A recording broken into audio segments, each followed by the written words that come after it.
All right, let's keep rolling to headline number 4 here. A Google exec made a shocking proclamation at Fortune's Brainstorm Tech Conference this past week. According to TechCrunch, Google Senior Vice President Prabhakar Raghavan, who runs Google's knowledge and information organization, said, quote, in our studies, something like almost 40% of young people, when they're looking for a place for lunch, don't go to Google Maps or Google Search anymore. They go to TikTok or Instagram, end quote. Raghavan also explained how younger people were generally interested in more, quote, visually rich forms, end quote, of search and discovery. And that wasn't just limited to where to eat. Google confirmed his comments to TechCrunch and said they were based on internal research that involved a survey of US users ages 18 to 24. Jonathan, how important is this headline? Do you agree with me that it should be in the running for retail headline of the year? Oh, that's a big ask. I'm not sure about that. Come back to me in December, right? But I think it's quite a big deal for Google. And effectively, I think what they're saying is they're saying content is king. And by the way, I was looking at some other data on this. So in the UK equivalent of the FCC has now said that TikTok is the fastest growing source of news for the UK population, followed by Insta. Again, so content kind of driving participation.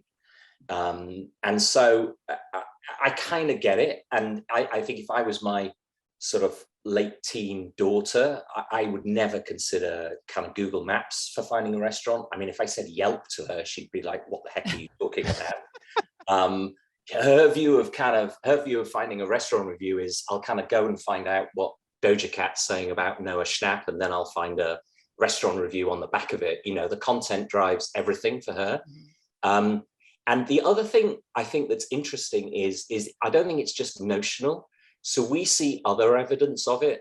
Gen Z in particular are this really interesting group that in survey responses are the group that combine social commerce with bricks and mortar. So they'll do a lot of social commerce. They love the bricks and mortar experience. They'll typically Insta it whilst they're at it. They've skipped the kind of website, laptop, Google phase of online shopping. They've gone retro and they've gone straight to social commerce. So I can kind of see it, why it might be happening with that group. I think there's a question for retailers, by the way, which is, what's your content like? I mean, how rich is your participation? I think retailers typically still think website and mobile app. Right. Well, I'm not sure that's even table stakes anymore. It's kind of a nothing burger for that group. Right.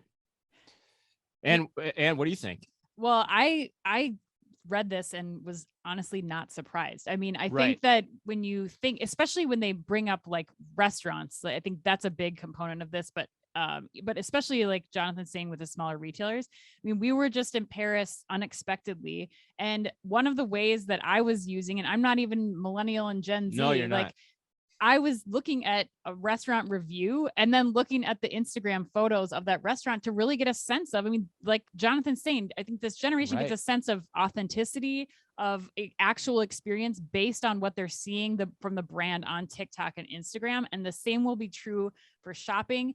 And I think the other thing that is happening on these social networks is that this is passive consumption of media. It's not going directly to Amazon or Google and typing in restaurants near me or handbags near me. Like they are being inspired, and in the whole consumption pattern is different. And I think going to continue as we continue on. So you guys both think this is pretty big then? Yes. Like it's kind of like I expected it. I don't know about headline of big. the year. I think I'm less surprised by it than maybe you are, but okay. Yeah. I mean, I think headlines of the year can still be unsurprising too, but Amon, what do you think?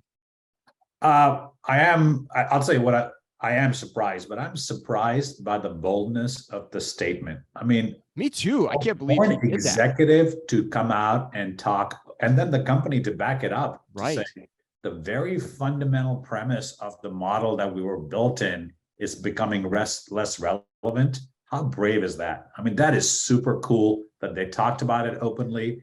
And, you know, it may be something that many of us have thought about intuitively, but, you know, I mean, to tie it back to our earlier conversation, it would be like a department store executive 15 years ago saying, you know, the whole concept of shopping is changing, and people don't want to come into department stores anymore. They want to go online and direct to consumer.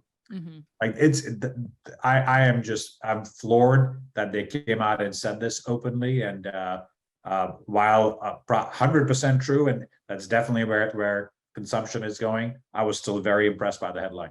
Hey, yeah, Jonathan. Yeah, Heyman, this might surprise you. I'm about to be cynical. That was irony for those who don't know me, but maybe it's not a surprising thing to say if you're an industry that's facing regulatory scrutiny on monopoly power in search. And so it's also in Google's interest. It's also in Google's interest to talk up other Good layer. Good point. Good layer here, Jonathan. Very nice. We love the cynicism too.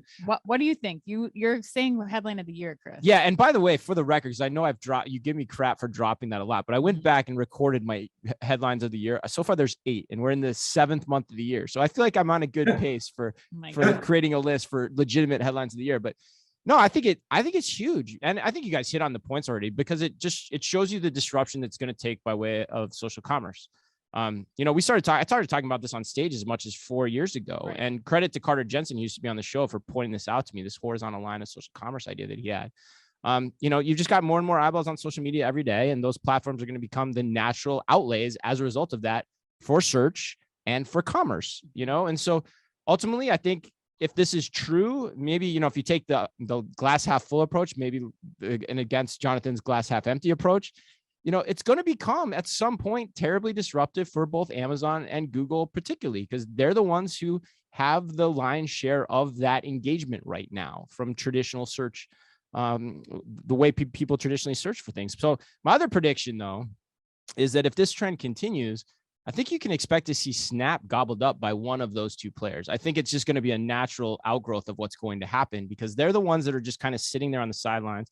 TikTok's very formidable on its own. Facebook too. Snap's just there for the taking. And I wouldn't be surprised at some point if somebody grabs it up.